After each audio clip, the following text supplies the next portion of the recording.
Thank you so much for joining me today, guys. Today, I want to share with you my journey with alcohol, what I went through with my life, how I was programmed to believe that I needed it in my life to be social, to go out on dates for people to like me. And with the help of God, how I was able to conquer this vice, this sin, to cleanse myself of this bad habit and be sober. So I've been sober for the last 3 years almost. I haven't had a single drink. And when I first started, it was tough. It was a little bit tough because in my culture, I'm Hispanic. I'm from El Salvador specifically. In my culture, drinking is an everyday thing. Like if you don't drink in my culture, you're seen as a weirdo. Like you don't fit in. People will give you like a weird face, like, huh? You don't drink? What's going on? Like, are you sick? Are you whatever, right? Because, and it's really unfortunate too, because my people, Hispanics, Latinos, alcohol and us don't mix.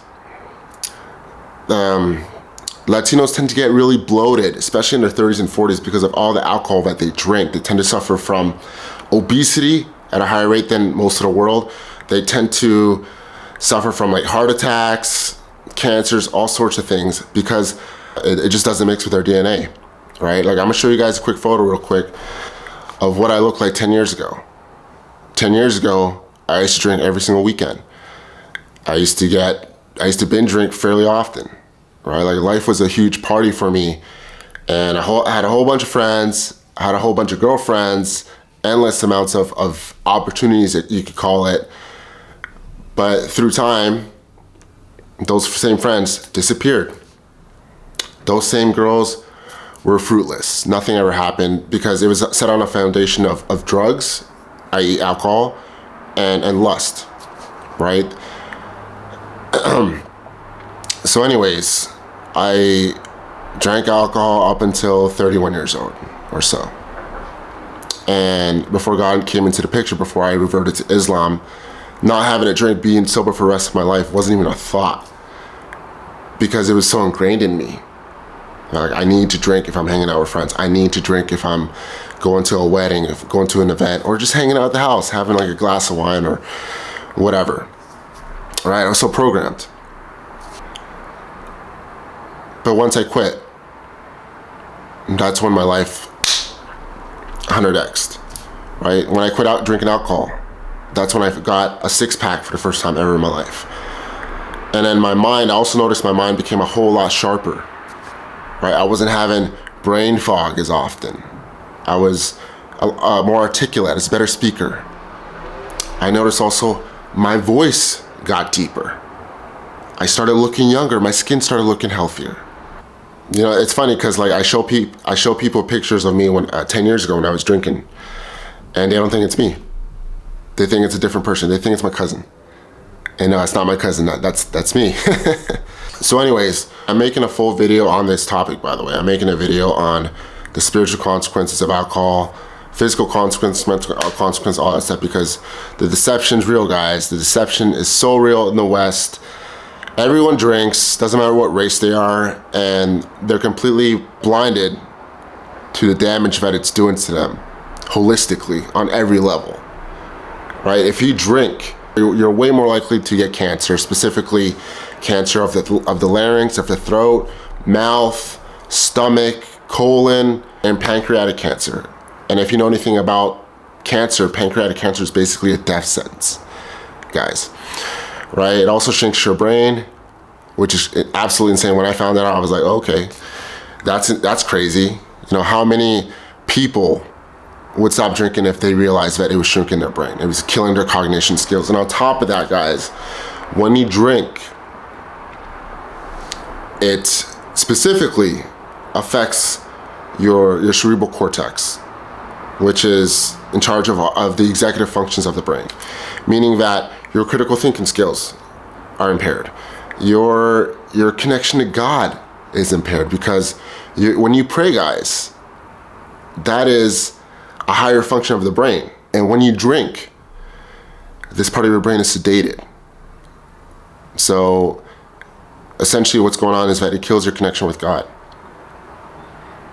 And you're no longer going to have that intuition, that guidance from it. It's going to become very weakened. Right? And these are things that I didn't know when I was younger.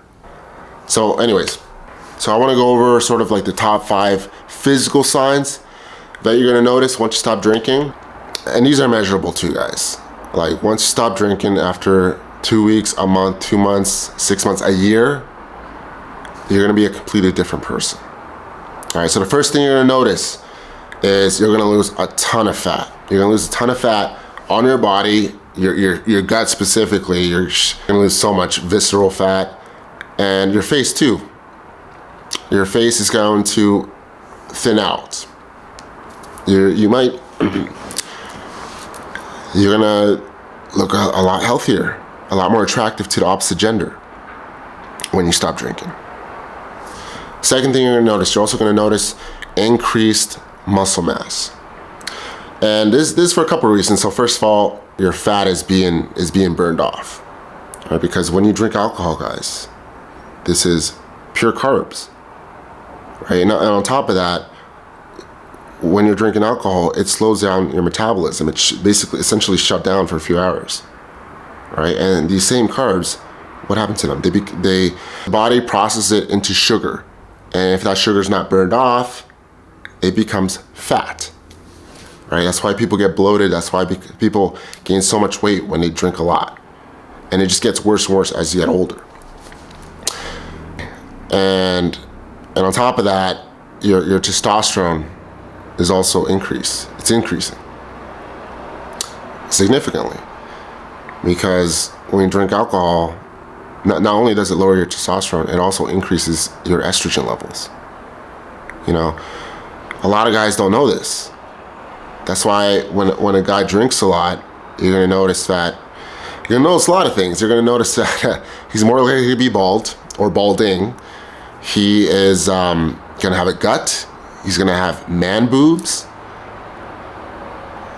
And the crazy thing is that we've been programmed as a society, specifically men, have been programmed to believe that drinking alcohol is a manly thing. It's a manly thing to do, right? How many ads have you seen, especially from back in the day, where it's like a manly dude, like a cowboy or a mechanic, construction worker, whatever, cracking a cold thing of beer, right? You see Stone Cold Steve Austin. They would throw him the beer, he'd drink it on stage, everybody would go crazy, right? We witnessed this as children, to connect alcohol with being manly, when in fact it does the opposite. It makes you more into a woman, right? This is scientifically proven, guys.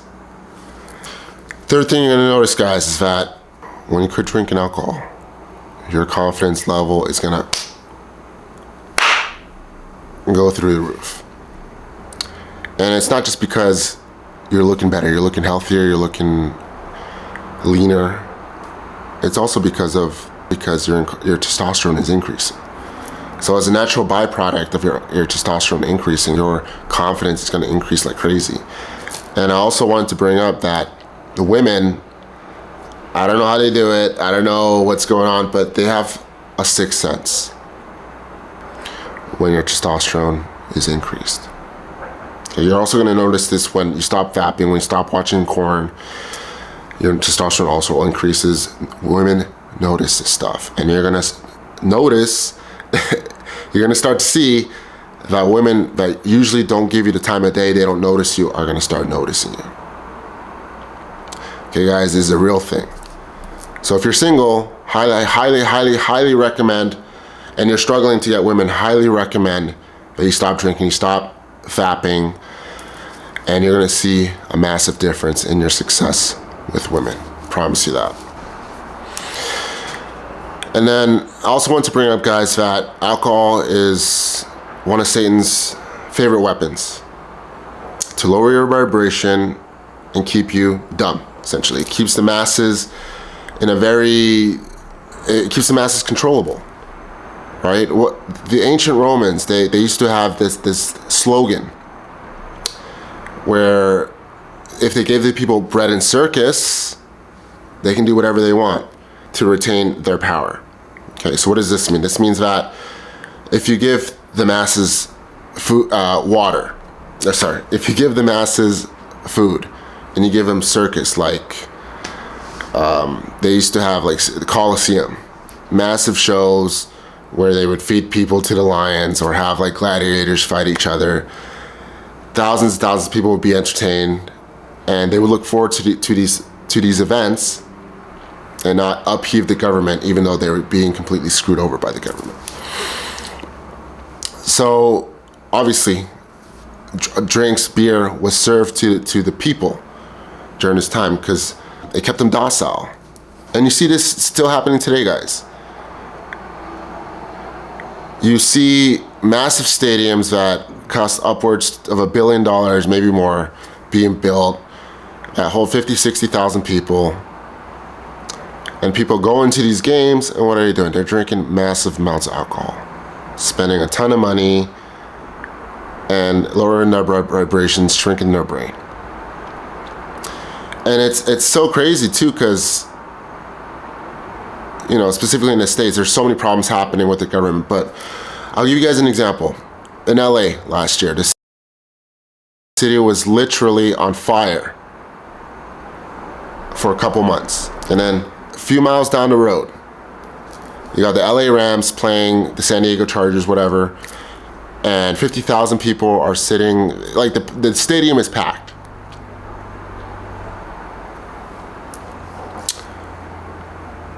How is it that 50,000 people are watching a game while their city is literally burning to the ground? Their neighbors are being left homeless, and they're doing nothing about it. Bread and circus. Super effective, guys. And there's a big reason why I stopped watching pro sports, because I see through the facade that these people are doing, that Satan's doing, the elites are doing, right? To keep you distracted with pro sports, to keep you from seeing what's really going on, to keep you from doing anything. Because when you entertain people with nonsense, keep their brain rotting, you're taking away their power, right? It's all a psyop, all of it. So anyways, guys, yes, you're gonna notice these things when you stop drinking alcohol, and I promise you that if you're still drinking alcohol, try not drinking for a month or two, and you're gonna see a massive difference in your life.